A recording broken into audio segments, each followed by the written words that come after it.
It is our third show of the week. On Monday night, we had Thompson to Clark. Giants won again. They just beat the Brewers to take this series 3-1. So it's good news for the Giants and good news for Brad and I next Monday. And then last night, Rod and I did a 49ers first round draft preview. And we'll be back sometime this weekend, more than likely Sunday-ish, 5 p.m. around that time Pacific. And now our third show of the week, the death lineup. Brian is here. Brian, we got some really cool feedback in a comment on our last show, which it was a little while ago because I was in Vegas at the end of the week last week, so we couldn't record on our normal day. But somebody had wrote in saying, I'm so happy with the Valkyries coverage because not a lot of Bay Area sports podcasts are actually actively covering the Valkyries. So we've had Sabrina Merchant on twice. We've had Michelle Smith on.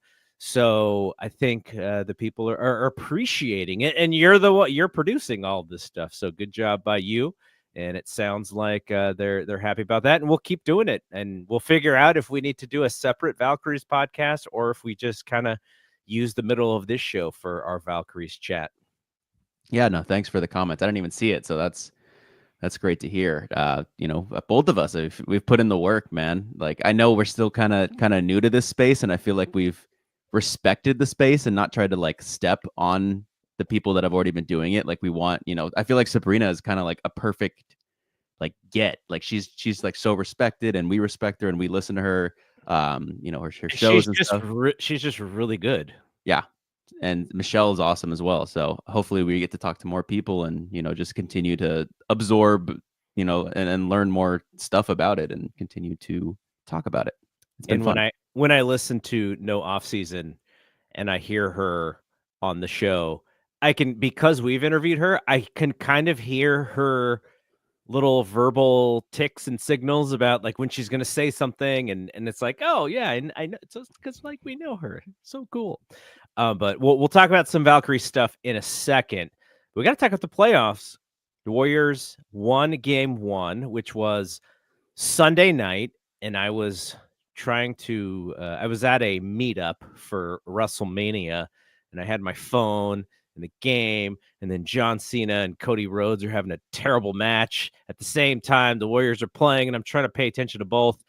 But that game, I don't want to say it turned back the clock on basketball for 20 years, but it was more reminiscent of like the playoff basketball that I grew up watching than the current playoff basketball that we have now. And then last night, it was sort of the same, but a little bit more of Houston being able to do some of the things they wanted offensively. Of course, Jimmy Butler is out. So the Warriors leave Houston split, which if you are the 7 team playing against a 2 team, that's what you want. But the Warriors are kind of favored to win this. So I don't know if it's necessarily the perfect scenario, but they still get to go to San Francisco tied at 1. But the Jimmy Butler injury lingers. Now, with Warriors fans, because the Warriors have been in the playoffs so often since 2015, there's a little bit of like an expectation of Steph Curry. And when Steph Curry gets in the playoffs, anything can happen. And I feel like maybe even more so than a lot of the other really strong franchises, the worry meter hits the Warriors fans more than most teams. So I wanted to, and maybe this is something that we do as long as the Warriors keep playing, but is there, if I was to say 1 to 10, where are you on the worry meter as far as the Warriors winning this series? I think my worry meter is just like directly correlated with Jimmy Butler's status. And if it's good to go, like what the agent said today, where he said, "Pray for the bear." Is that the comment he made to Mark Spears? Yeah, that was weird. That guy was pretty. I feel like that guy was pretty involved during the Jimmy Butler trade talks too. Like I don't know who this agent is, but I don't know who represents him. But I feel like I've heard from him a lot this year. But yeah, Warrior meter is directly correlated with Jimmy Butler's status. I think it's clear right now that we didn't have a 100%. I don't know. I don't think Steph or Jimmy are like 100% right now in terms of just like health status. Steph had the finger thing. He has the butt thing, and now and now and then Jimmy had got like banged up before the season too. So I think we're not gonna. I think we can at least expect that we're not going to have a 100% healthy Jimmy Butler at any point during this series anymore. I think we can predict that, but I still think a 75% and 80% Jimmy Butler. I feel good about the Warriors' chances. I think last night was a game where in the 2020 when they won the championship, Mm-hmm. especially the following year when it was Kings and it was Lakers in those two rounds. I think there were just, I think TK mentioned it on Warriors plus minus two, where there's just going to be they're like a strategic playoff team now, where it's not like they don't have the young players where it's like we're just going to give it our 120% all every Mm-hmm. single game. There were games in both the championship season as well as the following season where it's like, oh, they got blown out in like the first quarter, and they Right. are putting in all their subs by the third quarter. And or sorry, they're just like resting Steph, and they're just not even going to go for it, and they're just kind of punting the game away. And I thought that game two, if there were odds for what game that was going to be, I thought game two had the highest odds for the Rockets to come out swinging Right. and the Warriors to do the, I was kind of surprised Steph came back in the fourth quarter when he did. But it goes to show there was a chance. So I feel really good depending on Jimmy Butler's status, because last night was supposed to be that game, and the Rockets offense is so underwhelming that Mm-hmm. didn't happen. And the Warriors made so many mistakes that were so pull your hair out frustrating, yet they were still only down 10 most of the time. So, Jalen Green had his game. I thought that after the first game, he was most likely off of this team in the offseason. Game two, he has his game, although I feel like it was a lot of wide open shots. However, towards the end of the game, I was like, okay, he's actually kind of scoring right now. But oh my God, Buddy Hield on defense is the most atrocious stuff I've ever seen. Like, I was with a group last night and I was like, Buddy Hield defense or Jordan Poole post punch defense. Mm-hmm. And one of my friends were just saying like you say what, like, Buddy at least apparently is like trying, whereas Jake just like gave up. And I'm like, I don't know, at this point, I would wish he wasn't trying. It's that bad. Okay, Yeah, I don't know. so what's the number? Is the number like 3 or 4? I just directly correlated with Jimmy. After I see the pray for the bear thing, 8 or 9, right? But if I don't know if you listened to Plus Minus already, but they were saying he flew back last night. The team stayed the night in Houston and was supposed to fly back this morning, but Jimmy flew back that night because they were saying like, what, the medical facilities aren't like up to date at the Toyota Center, and Chase Center apparently has better medical facilities that you might be able to see. I'm sure they also just trust it more. Yeah, that's weird. That stuff's weird. But yeah, so we haven't heard back from that. I saw some reports like the Brett Siegel guy from like Clutch Points or something was saying that it's looking up, but I need to see an official status that like, okay, Jimmy is gonna play, although maybe he's not 100%. Like he's good enough to play, and right. I think I feel good about that. So maybe like a 7 until I hear that news. Okay, I'm with you. I think if even if Jimmy misses one game, I think my worry meter is actually pretty low, and the reason is because of what you said, is that the Rockets just can't score points. Like, so you're always going to have a shot if you can get some shooters hot. Now, what I was also thinking about is at least my hope, and you want to put that good juju into the universe, that Jimmy's going to be okay. And even if he is 80%, hopefully that they believe that if he plays, I'm sure they believe that it's just a dealing with pain kind of scenario, not like, he can get hurt even more. But what's the move? Like, what, Steve Kerr and the Warriors historically have always been, pretty intuitive when it comes to what is the move to change the series. You remember 2015, Andre starting, I think, and then they went really small. Like that was one of the moves. In other series, it was like, Bogut is actually guarding their worst shooter, and now you see that in all, like Sengun is like guarding all of these different players who they don't think is going to attack the basket. So what is the move? Like, what do the Warriors have up their sleeve in case Jimmy doesn't play? Kaloon Johnston just chimed in and said, we need to play TJD. TJD, I think if it comes to the point of where you need fouls, I think he could probably give you a few good minutes. But it also seems that Kerr does not trust the TJD minutes. My thought was, if it's clear that Jonathan Kuminga is just, for whatever reason, not aggressive, or maybe they dialed that in and he does come out aggressive, what stops them from playing Kevin Knox? Doesn't his length and his athleticism kind of bode well for someone who may deserve an opportunity? Because as much as we love Guy, this is not the right series for Guy, because everything just gets so closed on him. I thought, even Moses Moody, I'm like, this dude's catching it in rhythm and he's hesitating. And the second he hesitates, the defense is already on him. Kevin Knox is like 6'9", so he's going to get a shot up if he wants it. It's more along the lines of, do they trust him to play big minutes in the playoffs?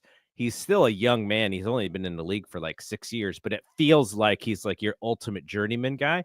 I would like to see Kevin Knox get a few minutes if Jimmy cannot play in game 3. I think it's likely if that happens. If Jimmy doesn't play, I do think it's likely that Kevin Knox gets minutes. We even got like Braxton Key off the bench. I don't know how much his name Key, last name Key. It's funny. I was just looking at their roster today. Yeah, I was like, who's on this roster? Braxton Key, when I was like following the Pistons, that 1 year, I think Braxton Key was like their two-way player.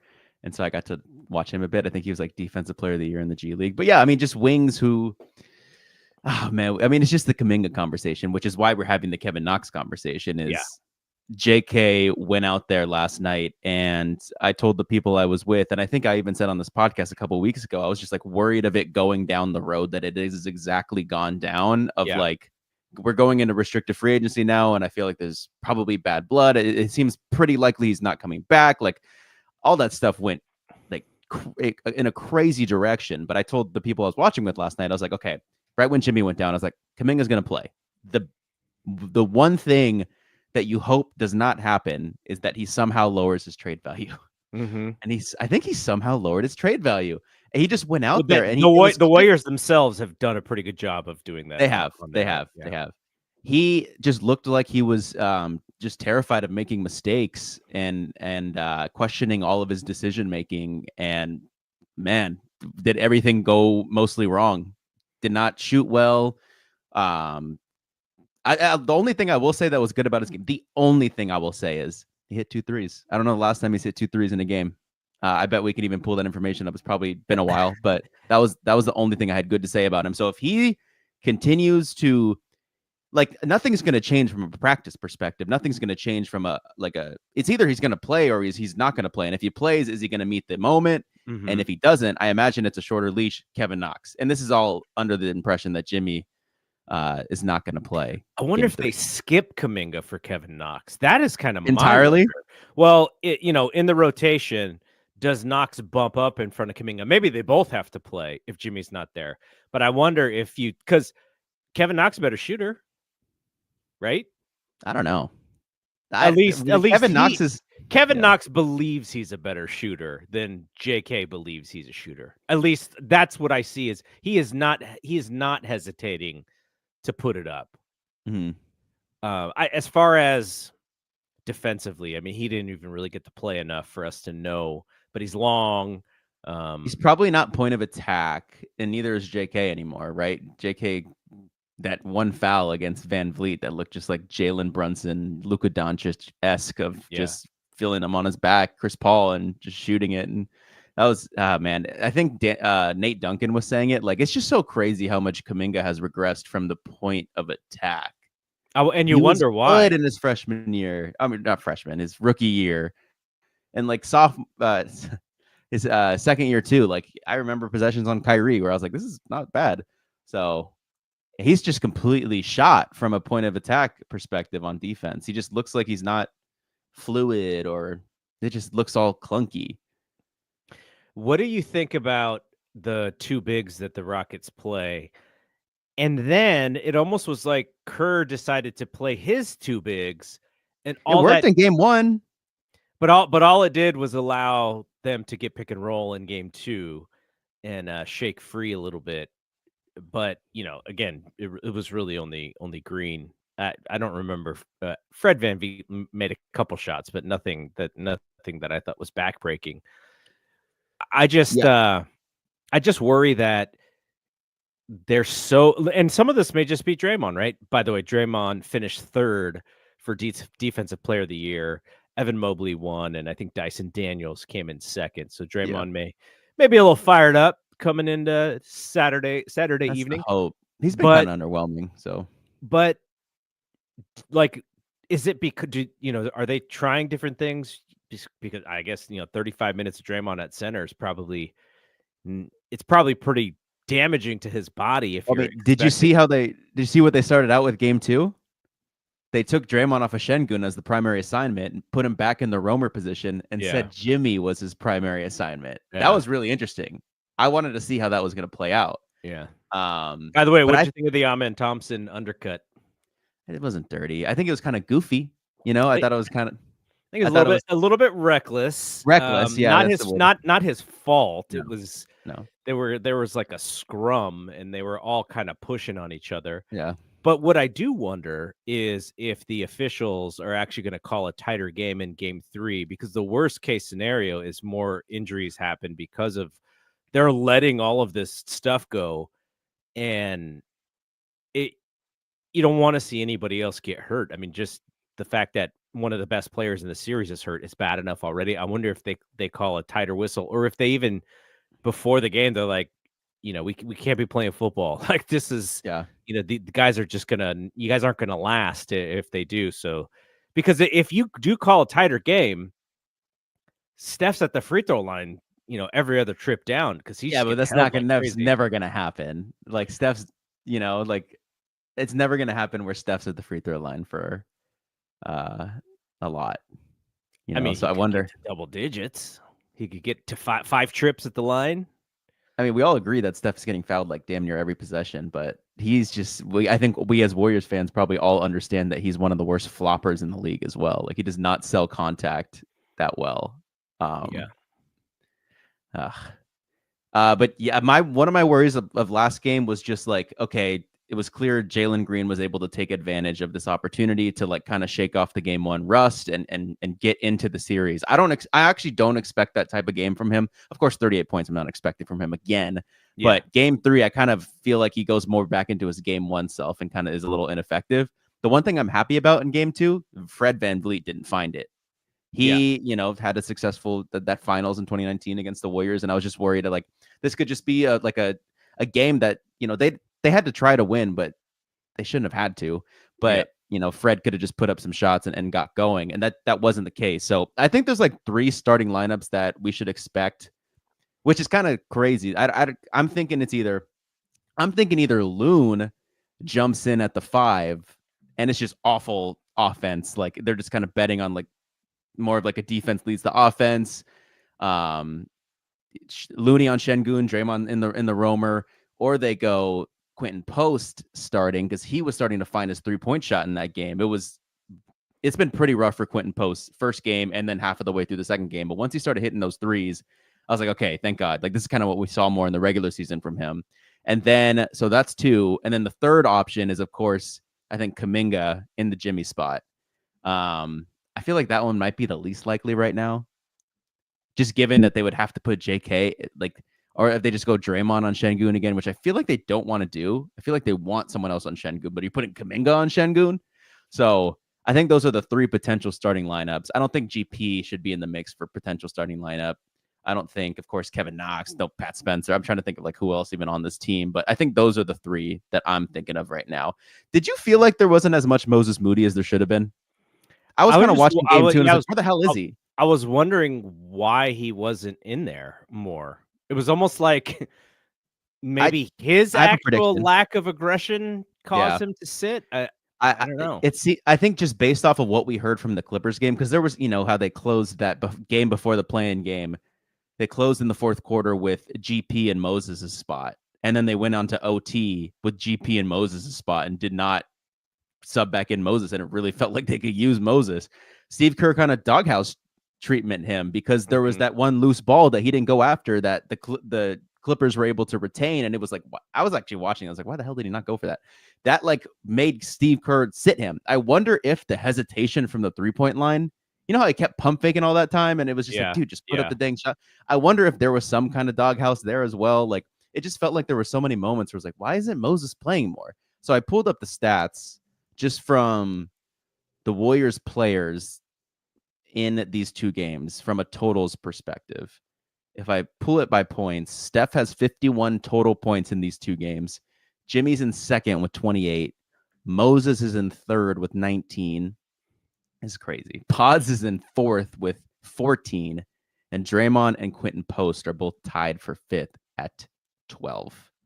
So, I mean, I know Pods is probably our third best scorer out of players that play when it comes to Steph, Jimmy, Pods, then Moses. But I'm just why do we think he was sick yesterday? By the way, everyone says what's food the food poisoning. in Houston?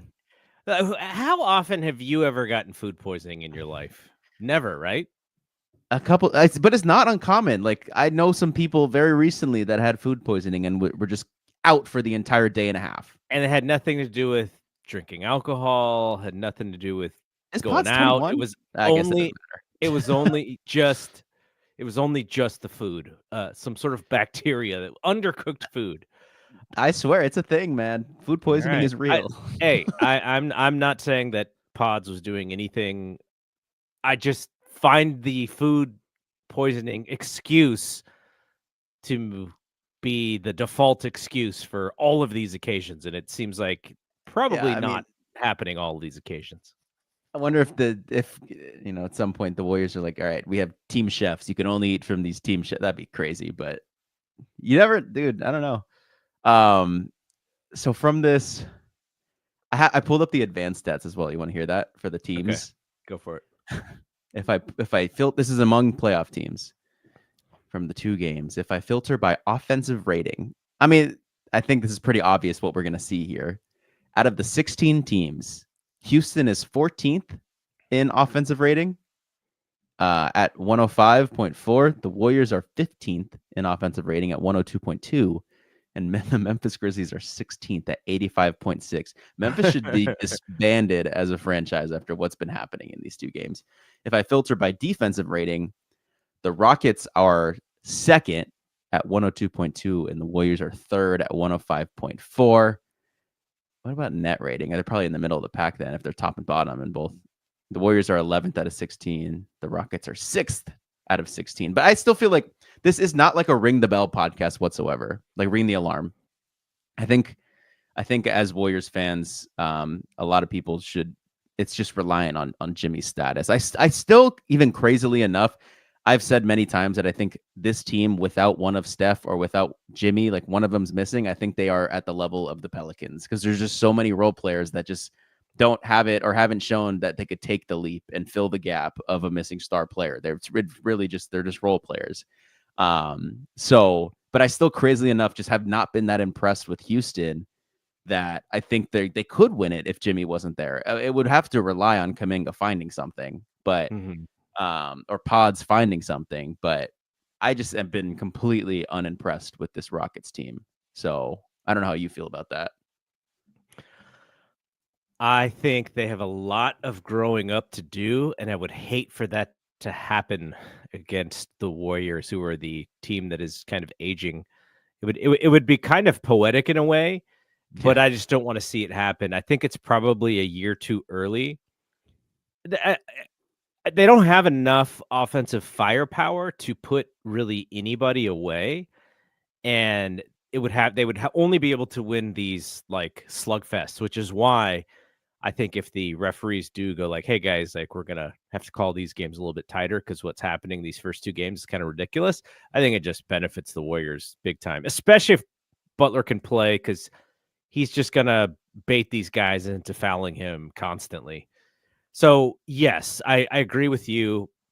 I don't think that they're really good enough yet.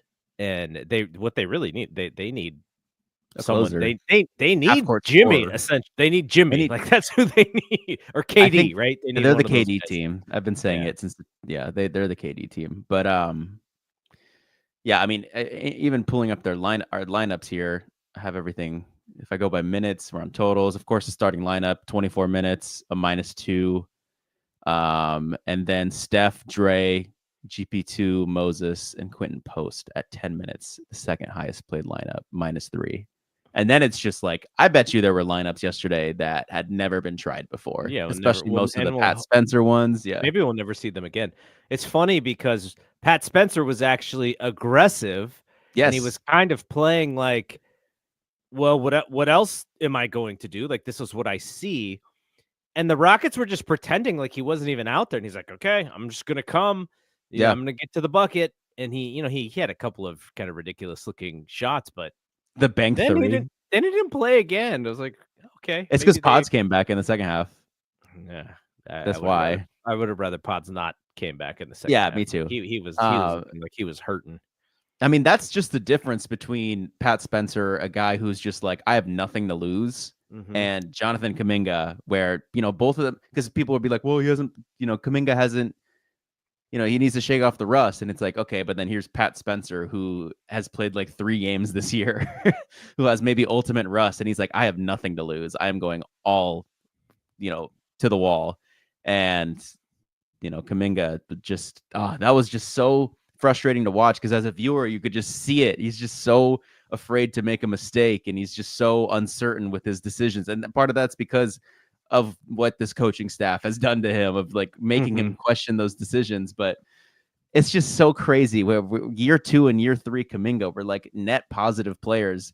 And I do blame Kerr a little bit for year 2 Kuminga. Stepping up when Wiggins was with his family for that extended period of time, and then Kuminga gets one chance in Sacramento, and in that Sacramento series, gets blocked by Alex Len at the rim and doesn't touch the court again against Sac or against the Lakers. Steph had to have the Game 7 speech partly targeted at Jonathan Kuminga. Like, I would be if I was Kuminga too. I kind of understand. And then the following year, again, he was pretty good. And then at Sacramento, again, he actually scored some buckets, but I think he still got sat. Like, it was that one playing game. But I'm just like, how it's just crazy how in year 4 he's actually worse. But there was those moments this year where he was good too. So I don't know. It's just going to say that, like,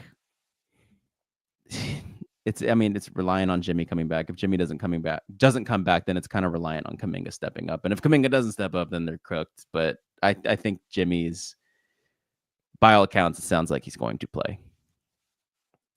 All right. Kaloon also said Draymond needs to stop shooting.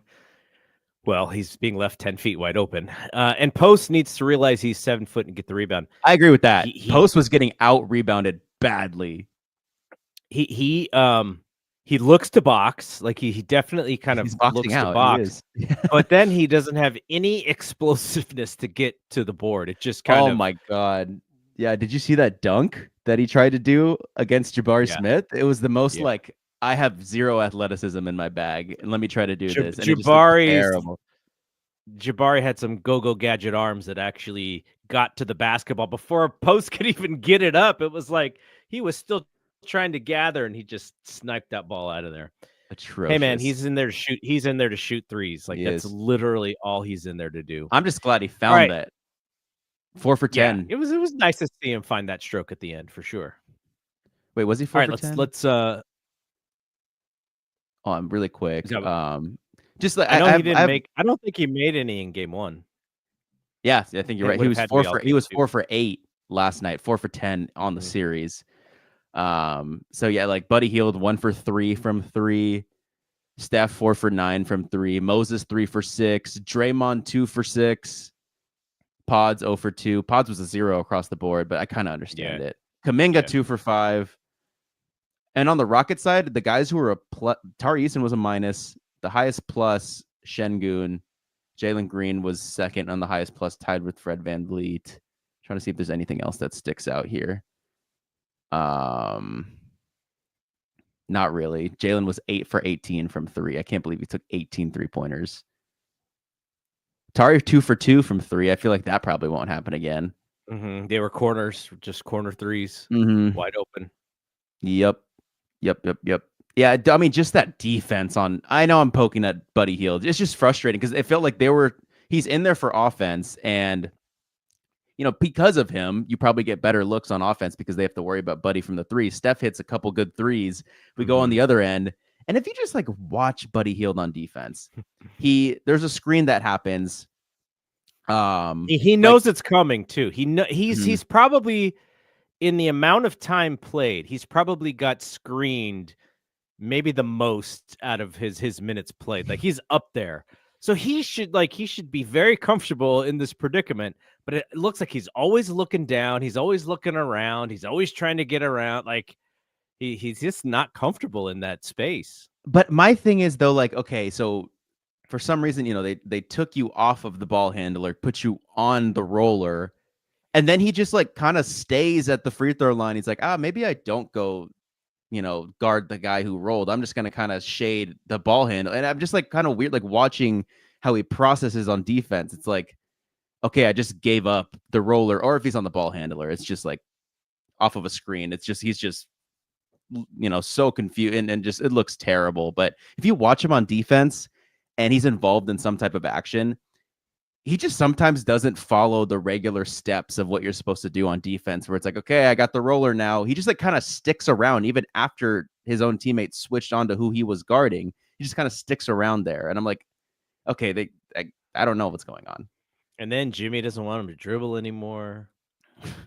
He was the one who wanted to fight Ime yesterday too. I thought he was going to try and kind of get next to him a little bit. He's literally there for shooting and locker room vibes. And so that's all, be that as it may. All right, let's talk some Valkyries really quickly. Valks Valley. Home run. I was thinking about this. We have Shams for all of the NBA news. I have him literally, like, one of my main reasons for Twitter is to get my Shams notifications, right? Yep. Adam Schefter for the NFL. There's some pretty good baseball ones too, some baseball guys. Who's the news gatherer for the WNBA? Like, I don't think there is one. Maybe it's Shams. Shams has done a couple news breaking ones, but I think it's Alexa Philippou something. Alexa, it starts her last name with like a PH L maybe. I think I follow her. She is ESPN's reporter. She's like supposed to like I think she's the insider, or maybe she's just an analyst. I don't know. I think there's like a Rachel Galligan that either works for Bleacher Report or this company called Winsider. I forget which. I think those might be the two. None of our athletic people do any news breaking stuff. Like Sabrina's just completely off of Twitter/X anyways. So I don't need one. There's whomever's gonna do that, whoever's gonna be that would be a good follow, because I'm looking for it. I'm like, I want to know what's going on. I can't, it's hard for me to find information. I'm just happy that that wasn't there for the draft. I was not getting my news spoiled, but maybe I think I muted Shams. I forget. I don't even know if he did anything, but yeah. All right, I had a list of dates, because trying to figure out, like, when does all this stuff start? What's the rhythm of this preseason to the regular season? So I do have some dates, and I know one of them has to do with something that you're looking at, which is the preseason roster. But April 27th, which is early next week. Wait, what's Sunday? Sunday. Sunday is when training camp starts for the entire league. May 2nd is when the preseason games start. May 16th is when the season starts, and that's Sparks versus Valkyries, game 1. So your very first Golden State Valkyries game is on May 16th. June 1 is the beginning of the Commissioner's Cup. July 1 is the Commissioner's Cup Championship. The July 17th is the All-Star break through the 21st, and the All-Star game, which will be in Indiana, is on the 19th. August 20th is the trade deadline. September 11th, regular season ends. September 14th, the playoffs start, and finals were, they're around mid-October when they will be done. So they do I think you might have missed the most important date.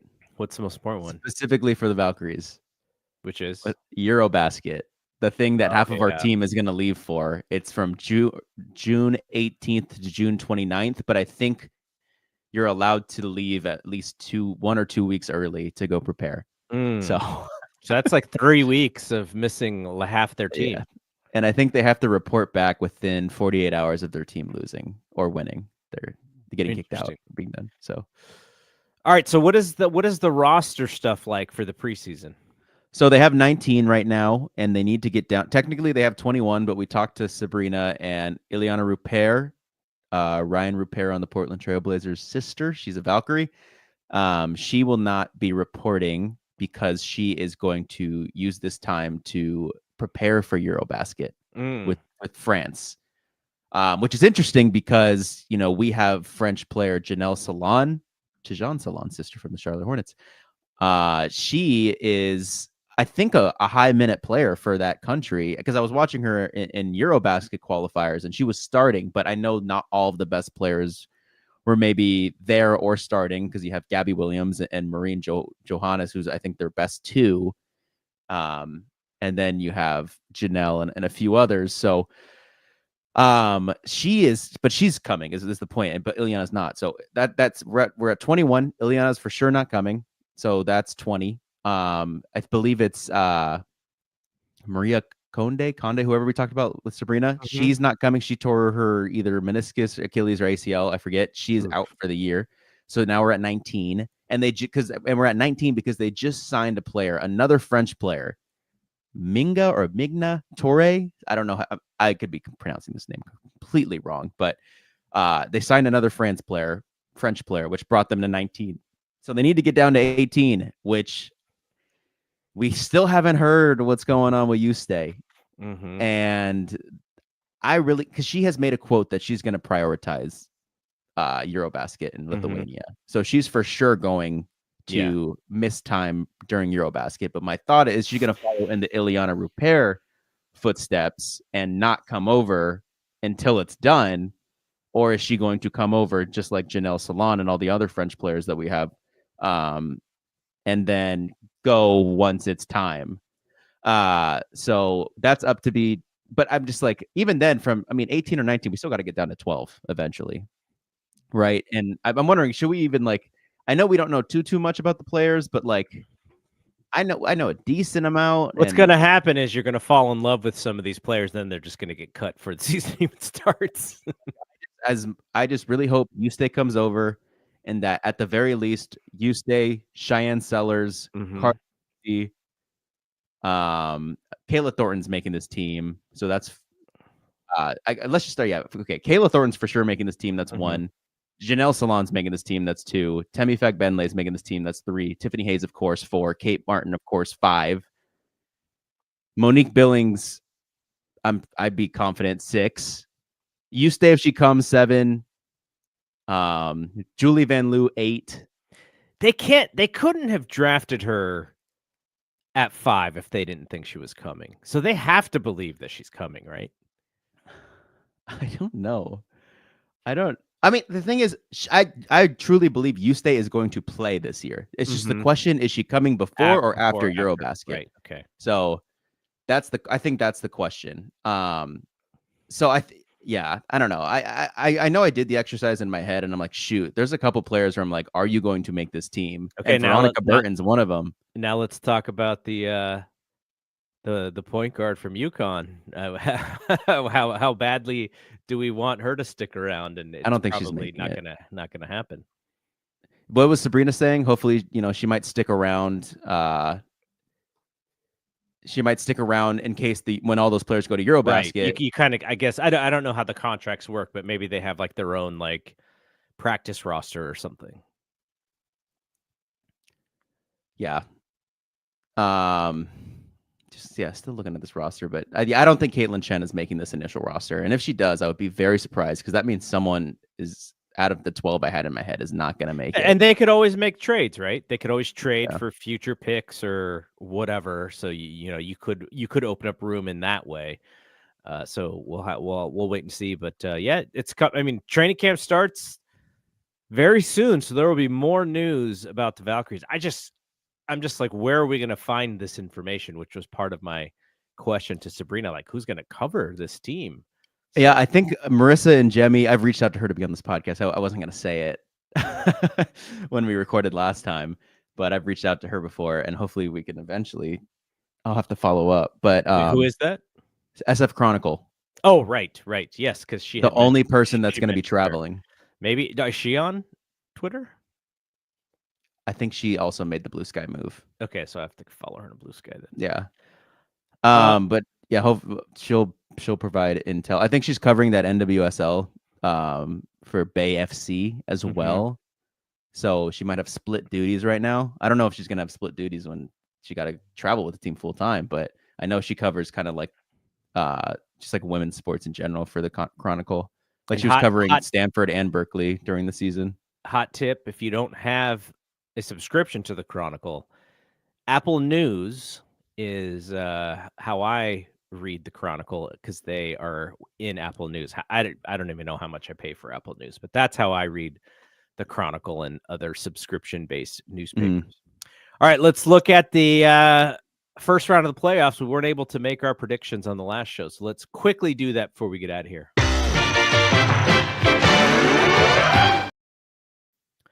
All right, I think the Thunder and Grizzlies might as well already be over. We don't have to worry about that. But I'm really interested in who you think is going to win, the Nuggets or the Clippers. There's been 2 games, and I think I've been more impressed with the Clippers in those 2 games. Me too. And I'm a little worried about Jokic. He did not play great in that second game, but he can always play well. But I thought the Nuggets would have had to win both of those games on their home court for me to feel really comfortable with them winning this series. And they didn't win that first game comfortably at all. A lot of Clippers self-inflicted kind of errors with Kawhi just like getting it poked out by, was it Russ that poked it out? And then it was still off of Kawhi, or it was Jamal that poked it out. But it was just some really weird errors. And then, of course, like the offensive rebounding, the second chance stuff that Aaron Gordon was helping with, seems like they fixed. I think the Clippers are going to win this. I think it's been the best series just because it's been close games, but I think the Clippers are going to win this. And I also, as a Warriors fan, I think that's what you'd want. I think the Clippers would give OKC a better competition than Denver would. I think OKC, I don't know the stats this year, but I remember last year that OKC just always had Denver's number. So I think that's what we'd want as a Warriors fan. If you're a Warriors fan, you probably want Clippers versus OKC because the Clippers can give OKC a good run for their money, and then you just want that Lakers Minnesota series to go to 7. Mm-hmm. And what do you think about Lakers Minnesota? I think it might go to 7. I think the Lakers are going to win, but Minnesota gives me hope as a Lakers hater. Yeah, that they have a shot just because the matchups are pretty solid in their favor in some instances, but Naz Reid has to play well. McDaniels. Go Bears is such a zero these days. But and Ant-Man, right? Ant-Man's got to play out of his mind, and they could win, but I kind of just lean towards Luka and LeBron figuring it out by the end of the series. They're closers. They know what to do at the end of games. Like Ant still feels like he hasn't. I feel like that was the critique on Minnesota. I remember that Minnesota-Memphis series where Memphis won and then went to go play the Warriors. But that Minnesota-Memphis series was just drunk skitball. It was just like so many dumb decisions down the stretch that like younger teams make. And I feel like I saw that a little bit of that for game 2 down the stretch. Anthony Edwards. I think LeBron is one of the best game managers in the league, and he's also one of the best of noticing when a team is about to potentially make a big play or go on a run, and he's just able to make a play that stops that, takes the hope out of you. And he did that when Anthony Edwards, like I think Naz Reid got a steal, kicks it to Anthony Edwards. Anthony Edwards going down at the speed of light down the court, and LeBron just gets a quick steal, dunk, felt like it was over. So the West is dead. I think the whole like the storyline for the West to me is who can wear down Oklahoma City, because they haven't proven that they can make it out alive yet. But if you have these series like the Grizzlies where they're not even breaking a sweat, they're not even getting challenged. And if you're right about the Clippers, then maybe that is the series where, man, you see really what the Thunder are made of. And then, Western Conference Finals, whether it's the Lakers or the Warriors or the Timberwolves, that seems like not as hard of a series as the Clippers would be for them. I agree. All right, so I think, the Heat played fairly well in game 2, but Cavs are still up 2-0. I would imagine they probably sweep that series. Pacers and Bucks, the Pacers are up 2-0, and we'll see if the Bucks can hold court at home. What do you think? Are you? I don't know. I haven't really watched the NBA TV stuff, so I don't really have a thought on the Pacers and Bucks. But have you watched any of that stuff? Does Kuminga, Pajemski, Jimmy Butler, and 4 first-round picks get it done? For Giannis, I picked the Bucks to win, but it seems like they're just getting punked. Yeah. So that's like the one series that I've predicted that I think I'm just wrong about. The thing that sucks about the East is that, how in the West we were talking about how, oh gosh, this play-in thing is so silly because you have all these really bad teams. The Grizzlies being the 8th seed, whether it's them or the Kings, like who really cares? They're not even anywhere near to like the close to the Thunder. In the East, you could say the same thing about like, the 7 and the 8 teams.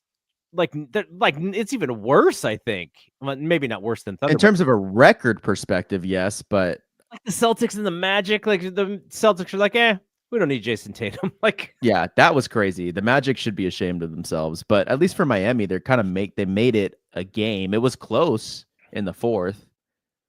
Yeah. But yeah, from a record perspective, it's atrocious that the Miami Heat made the playoffs, right? Like I think what Memphis might have been like a 4 seed on the East. Is it bad that I want the Pistons so badly to beat the Knicks? I don't think it's bad at all. The Pistons are a fun team, man. They are down 3 right now in the 3rd with 6 minutes left. They're at home. Pistons are at home. It would be such a nightmare situation for the Knicks if they lose in the first round after putting that much draft capital into Mikal Bridges, getting the cat trade done, and you lose in the first round. Oh man. Yeah, I'm gonna pick the Pistons just because I just want to see it so badly. I picked it too. I could tell you what I picked. I think I picked OKC in 5. I picked Minnesota in 7. I picked the Clippers in 6. I picked the Warriors in 6. I picked the Bucks in 7. I picked the Bucks in 6. I picked Cleveland in 5. I picked Boston in 4, and I picked what's the last year? Oh, Pistons. I think I picked the Pistons in 7. Pistons and Boston is not going to be a good series, but it will be a good series for the Pistons to kind of learn what it takes to win in the league. I think it'd be really good for them to get there. Yeah, and I think they'll have. I don't know why I remember this last year, but I remember last year that they had some games against Boston that actually went down to the wire, and then of course they just couldn't close it out because they were a young team. I imagine we'll see some of that stuff. Yeah. All right, that is it. We'll sort of figure out the rhythm. So just to give you an idea of Warriors, the rest of the Warriors playoff schedule. So they play Saturday. Their first home game in the playoffs is Saturday, 5:30 p.m. Pacific. And then Monday will be the next game at home. And then game 5 will be, it's Monday night, 7 p.m. Game 5 will be a 4:30 start. So really early for Wednesday. Next Wednesday will be game 5. And then if need be, game 6 Friday, game 7 Sunday. So I think the broadcast was right when they said that this is the last game 2 to 3 is the last time that they're going to have 2 days of rest. Every game after that is every other day. Right. What a perfect, like if Jimmy Butler, I mean, I wish Jimmy Butler didn't go down, but if there was a time to go down and have a potential of returning, it's when you have these 2 days of rest versus this every other day stuff. So the way the schedule breaks down, we can probably be back on Thursday again. So just dependent on what happens, and hopefully good things happen. And then hopefully we'll have some more Valkyries news because the training camp's starting. So, all right, that is it from here. So for Brian, I'm Double G. No, haha, I almost forgot. I need your 90-second Sinners review. I think it was the greatest movie I've seen in the past 2 years since I've been like going to the theater very often. It's like a Nora, like those are like, I don't know. I got to see it in the 70 millimeter IMAX Metreon, where only like there's like what 15 of these in the United States, and I'm just so lucky that I could walk to one of them. I thought it was awesome. I forget what it's called. It's called like aspect ratio, or like, just the different the size they have for the screen, if they utilize the full thing, if they have borders or something. Forget the actual. I know for like when I'm doing photos and stuff, it's like the dimensions or like the ratio, but it was really cool how Coogler was like switching between them. I don't know if that was it for your screening. I think it might have been because that was IMAX that you were able to see that more definitively, but I couldn't figure out the theme for what moments you would use more of a widescreen versus what moments you would utilize the full IMAX screen. But oh man, I thought everything, like you go down the list of like cinematography, boom, like performances from your actors and your actresses, boom, the directing, awesome, the script, awesome. Like as much as I continue to learn about movies, I just feel like this hit all my taste check marks.